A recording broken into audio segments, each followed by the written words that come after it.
Hi friends, तुम्हा सर्वांना नवरात्रीच्या खूप खूप शुभेच्छा। आणि म्हणूनच आज आपण नवरात्री स्पेशल झटपट होणारे 2 ते 3 पदार्थ बघणार आहोत, म्हणजेच मिनी थाळी बघणार आहोत। तर त्यासाठी इथे मी गॅसवर पॅन ठेवला आहे आणि त्यामध्ये आपल्याला 2 ते 2.5 चमचे भगरीचं म्हणजे वरी तांदळाचं पीठ घ्यायचे। हे पीठ कसं तयार करायचं याचा व्हिडिओसुद्धा लवकरच अपलोड होईल। तर हे पीठ आपण खमंग असं भाजून घेणार आहोत, कारण आज आपण झुणका बनवतोय, पिठलं बनवतोय। खूप छान खमंग लागतो, उपवासाचा आहे। आपण बेसन पिठाचा झुणका नेहमीच बनवतो, पण बेसन पिठाला छान अशी चव असते, त्याची वेगळी चव असते, पण भगरीला जास्त चव नसते। म्हणून हे तुपावर किंवा तेलावर आपल्याला खमंग असं भाजून घ्यायचं आहे, जेणेकरून आपल्या पिठल्याला मस्त अशी चव येईल। तर छान लालसर होईपर्यंत हे पीठ आपल्याला खमंग असं भाजून घ्यायचं आहे, कारण 9ही दिवस आपल्याला उपवास असतात आणि वेगवेगळे पदार्थ खायला मज्जा येते। आणि जेव्हा आपल्याला उपवास असतो तेव्हाच आपल्याला नॉर्मल जे पदार्थ असतात ते खाण्याची इच्छा होते। म्हणून अजिबात मन मारू नका आणि मस्त झुणका भाकरीचा आस्वाद घ्या। खूप झटपट आणि मस्त अशा ह्या रेसिपीज आहेत। तर तुम्ही बघू शकता आपलं पीठ हे छान असं भाजून तयार आहे। हे आपण काढून घेऊया आणि थंड झाल्यानंतर यामध्ये हलकंसं पाणी घालायचं आणि पेस्ट तयार करून घ्यायची आहे। जसं आपण पिठल्याला बेसन पीठ भिजवतो त्याच पद्धतीने हे आपल्याला थोडंसं पाण्यामध्ये भिजवून घ्यायचे। त्यानंतर त्यामध्ये आपल्याला थोडंसं तेल घालायचं आहे, तुम्ही तुपाचा वापरसुद्धा इथे करू शकता। आणि त्यानंतर त्यामध्ये आपल्याला थोडेसे जिरे घालायचे। उपवासाचं पिठलं आहे म्हटल्यावर यामध्ये फारसे मसाले पडणार नाही, जेवढे उपवासाला चालतात तेवढेच मसाले आणि पदार्थ तुम्ही यामध्ये घालू शकता। त्यानंतर त्यामध्ये अगदी थोडीशी आपण हिरवी मिरची घातली, कारण लाल तिखटसुद्धा आपण इथे वापरणार आहोत आणि ती आपण हलकीशी परतून घेऊया। त्यानंतर त्यामध्ये आपल्याला थोडंसं लाल तिखट घालायचं आहे। तर लाल तिखटमध्ये फक्त लाल मिरच्या आहे, बाकी कुठलाही मसाला यामध्ये ॲड नाही आहे, म्हणून फक्त लाल तिखट असेल तेच तुम्हाला इथे वापरायचं आहे आणि तुमच्या आवडीनुसार चवीनुसार तुम्ही घेऊ शकता। उपवासाचे पदार्थ नेहमी कमी तिखट असावे म्हणून आपण इथे पाव चमचा लाल तिखट घेतले। त्यानंतर 1 ते 1.5 ग्लास यामध्ये पाणी घालायचं। त्यानंतर त्यामध्ये आपल्याला शेंगदाण्याचा कूट घालायचा आहे। तर भाजलेल्या शेंगदाण्याचा 2 ते 3 चमचे आपण यामध्ये कूट घालूया, जेणेकरून पिठल्याला छान चव येईल। त्यानंतर चवीनुसार मीठ घालूया। जर तुमच्याकडे कोथिंबीर असेल तर कोथिंबीरसुद्धा तुम्ही इथे वापरू शकता आणि पाण्याला छान अशी उकळी येऊ द्यायची। त्यामध्ये तुम्ही थोडंसं दहीसुद्धा घालू शकता, दह्याने सुद्धा खूप छान हे पिठलं तयार होतं, मस्त लागतं। त्यानंतर चवीनुसार मीठ घातले आणि अगदी थोडीशी धणेपूड घातली। जर तुम्ही कोथिंबीर खात असाल तर धनेपूडसुद्धा उपवासाला चालते, धनेपूड घातली तरी चालणार आहे। अगदी थोडीशी धनेपूड घातली आहे, छान असं मिक्स करून घ्या। पाण्याला उकळी आल्यानंतर त्यामध्ये आपल्याला पेस्ट घालायची। तर त्या पिठामध्ये मी थोडंसं पाणी घातलं होतं आणि अशा पद्धतीची पेस्ट तयार करून घेतली। ती घातल्यानंतर पटपट हे मिक्स करायचं आहे आणि कमी गॅसवर हे आपल्याला उकळू द्यायचं। तर तुम्ही बघू शकता मस्त असं हे पिठलं आपलं तयार होतं आहे आणि लगेचच ते घट्ट व्हायला सुरुवात होते। लागेल तसं पाणी यामध्ये ॲड करायचं आहे, तर पाणी वापरताना कोमट पाण्याचाच इथे वापर करायचा आहे। तर थोडंसं आपण यामध्ये पाणी घालूया आणि छान असं हे आपल्याला होऊ द्यायचं आहे। गॅस मिडियम ठेवा आणि मिडियम गॅसवरच आपल्याला हे छान असं उकळू द्यायचं आहे। छान घट्ट व्हायला सुरुवात झाली आहे, तुम्ही बघू शकता। आणि कोणी म्हणणार नाही हे उपवासाचं पिठलं आहे, खमंग लागतं, भाकरीबरोबर तर अप्रतिम लागतं। आणि भाकरसुद्धा कशी तयार करायची ते सुद्धा आपण इथे बघणार आहोत। तर थोडंसं आपण कोमट पाणी घालूया, छान उकळू देऊया। हे उकळायला लागल्यानंतर गॅसवर बरंचसं उडतं, म्हणून गॅस कमीच करा आणि कमी गॅसवर हे आपल्याला छान असं शिजू द्यायचं आहे। शिजल्यानंतर आपलं पिठलं तयार होईल। आपण जे पीठ वापरलं होतं ते सुद्धा भाजून घेतलं होतं, म्हणून 2 ते 3 मिनिटांमध्ये आपलं हे पिठलं तयार होतं। आणि त्यानंतर आपण बटाट्याची भाजी बघणार आहोत।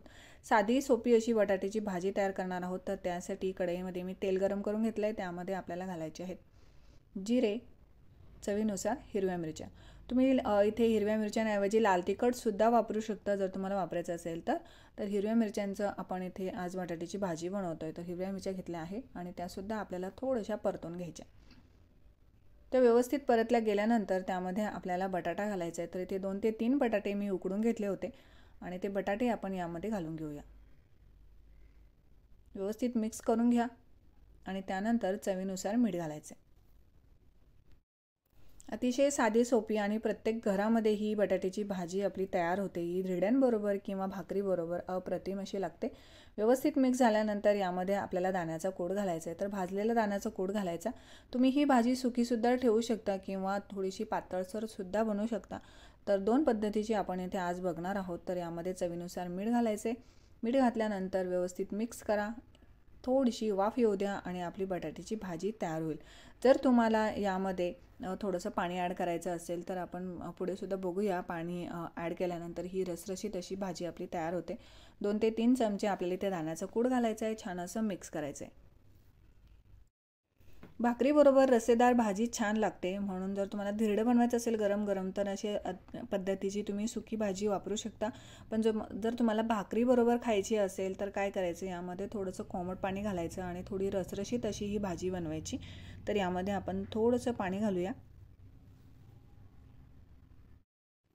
पाणी घातल्यानंतर ही उकळू द्यायची आणि आपली रसरशीत अशी बटाट्याची भाजी तयार होईल। भाकरीबरोबर अप्रतिम असा मेनू आहे।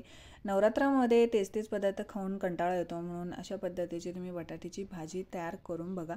त्यानंतर चिमूटभर अगदी त्यामध्ये साखर घालायची, खूप जास्त नाही, अगदी चिमूटभरच त्यामध्ये साखर घालायची। व्यवस्थित मिक्स करायचं, उकळू द्यायची आणि आपली चमचमीत अशी मस्त बटाट्याची भाजी तयार आहे। त्यानंतर आपण भाकरीसुद्धा बघणार आहोत। तर इथे मी भगरीची भाकरी बनवणार आहे आणि त्याचं पीठ कसं तयार करायचं याचा व्हिडिओसुद्धा लवकरच अपलोड होईल। तर बटाट्याची भाजीसुद्धा आपली तयार आहे, ही आपण बाजूला ठेवूया आणि त्यानंतर भाकरीची तयारी करूया। तर त्यासाठी आपल्याला लागणार आहे पातेलं आणि त्यामध्ये आपल्याला पाणी गरम करून घ्यायचं आहे। ज्या वाटीने तुम्ही पीठ मोजले त्याच वाटीने तुम्हाला पाणी घ्यायचं आहे। तर इथे पाऊण वाटी पाणी घेतलं आहे आणि 1 वाटी आपल्याला पीठ लागणार आहे। उकड न काढता किंवा न थापता आपण भाकरी बनवतोय, तर त्यासाठी पाणी गरम करून घ्यायचं आणि एका ताटामध्ये आपल्याला पीठ घ्यायचे। ज्या वाटीने आपण पाणी घेतलं होतं त्याच वाटीने 1 वाटी पीठ घेतलं आहे। त्यानंतर त्यामध्ये आपल्याला चवीनुसार मीठ घालायचं आहे। 1 ते 1.5 चमचा आपल्याला इथे दूध घालायचं आहे। नॉर्मल थंड झालेलं दूध आहे। दुधाने आपली जी भाकरी आहे ती मऊ लुसलुशीत राहण्यासाठी मदत होते आणि चवीमध्ये सुद्धा फरक पडतो, म्हणून थोडंसं दूध घालायला विसरू नका। व्यवस्थित मिक्स करून घ्या आणि त्यानंतर त्यामध्ये आपल्याला पाणी घालायचं आहे। गरम केलेलं पाणी घालायचं आहे आणि पटपट हे आपल्याला मिक्स करून घ्यायचं आहे। तुम्ही ही भाकरी उकड काढून सुद्धा करू शकता, पण जर उकड काढायला वेळ नसेल तर तुम्ही अशा पद्धतीने झटपट भाकरी तयार करून घेऊ शकता, जेणेकरून तुम्हाला डब्याला द्यायला बरं पडेल। अशा पद्धतीने केलेली भाकरी ही डब्याला जर तुम्ही दिली तर ती 24 तास तशीच राहील, डब्यामध्ये मऊ लुसलुशीत राहील, खाण्याचा सुद्धा कंटाळा येणार नाही।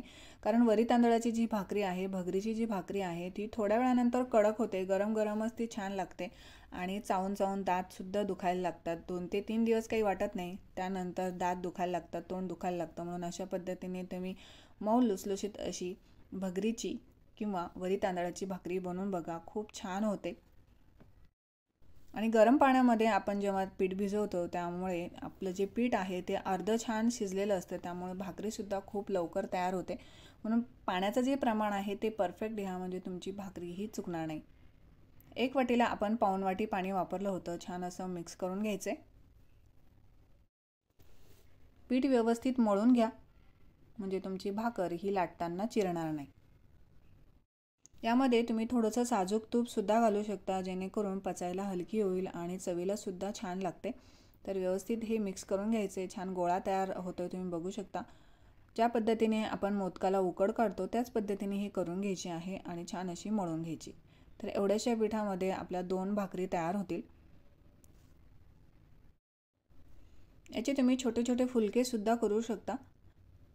तर व्यवस्थित हे मळून घ्यायचे आणि त्याचे आपण 2 भाग करून घेऊया।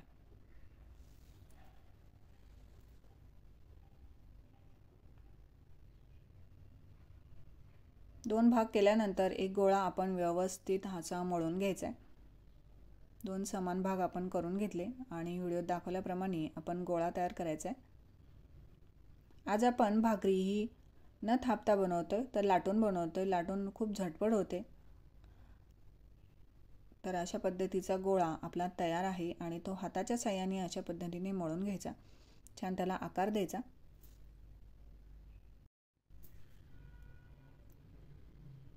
आता आपण भाकरी ही लाटून घेणार आहोत. त्यासाठी पोळपाटाला थोडंसं पीठ लावा किंवा गोळा हा पिठामध्ये अशा पद्धतीने घोळवून घ्या आणि त्यानंतर हलक्या हाताने ही लाटून घ्यायची. भाकरी लाटताना प्लेन जे लाटणं आहे त्याचाच वापर करा, म्हणजे तुमची भाकरी ही चिरणार नाही. तुम्ही बघू शकता अजिबात ती चिरत नाही आहे. खूप छान होते आणि छान पातळसुद्धा लाटली जाते.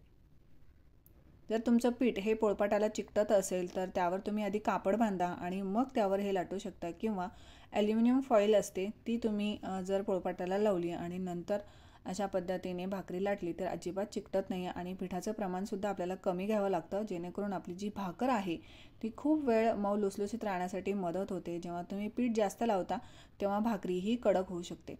तर मस्त आपली भाकरी तुम्ही बघू शकता लाटून रेडी आहे. छान पातळसर झाली आहे आणि अजिबात ती लाटण्याला सुद्धा चिकटत नाही आहे. अशा पद्धतीने उकड न काढता आणि न थापता आपली भाकरी तयार आहे. तर छान पातळ झाली आहे, एकसारखी ती लाटली गेली आहे, तुम्ही बघू शकता. आता आपण ही भाजून घेऊया. त्यासाठी तवा गरम करून घ्यायचा आणि त्यावर ही भाकरी आपण टाकून घेणार आहोत.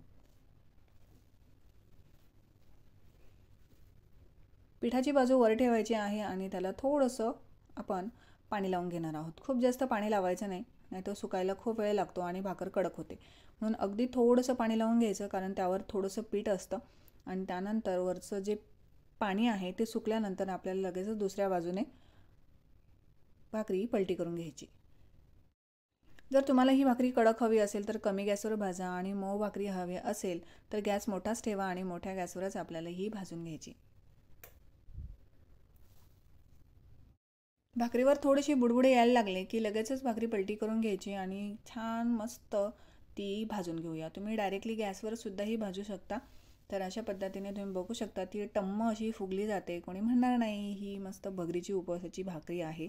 खूप झटपट होणारी भाकरी आहे. नक्की घरी ट्राय करून बघा, अजिबात बिघडणार नाही जर या पद्धतीने तुम्ही बनवली तर व्यवस्थित ही आपण भाजून घेऊया आणि भाजल्यानंतर ही आपण काढून घ्यायची. तर तुम्ही बघू शकता खूप टम्म अशी फुगली आहे आणि मस्त झाली आहे. फोटो काढण्याच्या नादामध्ये ती जरा जास्तच भाजली गेली आहे, पण तुम्ही थोडीशी कमी भाजा आणि त्यानंतर आपण ही काढून घेऊया आणि याच पद्धतीने आपण दुसरी भाकरीसुद्धा भाजून घेणार आहोत. तर आपण ताट तयार करायला घेऊया. तर इथे आपण घेणार आहोत तळलेल्या हिरव्या मिरच्या, त्यानंतर गूळ शेंगदाणे, आपण बनवलेली बटाट्याची भाजी, पिठलं आणि भाकरी. मस्त मऊ लुसलुशीत अशी ही आपली भाकरी तयार होते. पिठलंसुद्धा खूप छान झणझणीत झालं आहे. या नवरात्रीमध्ये नक्की घरी ट्राय करून बघा आणि चॅनलला सबस्क्राईब केलं नसेल तर चॅनलला सबस्क्राईब करा, लाईक करा, शेअर करा, आवडल्यास कमेंट करा. व्हिडिओ बघितल्याबद्दल थँक्यू.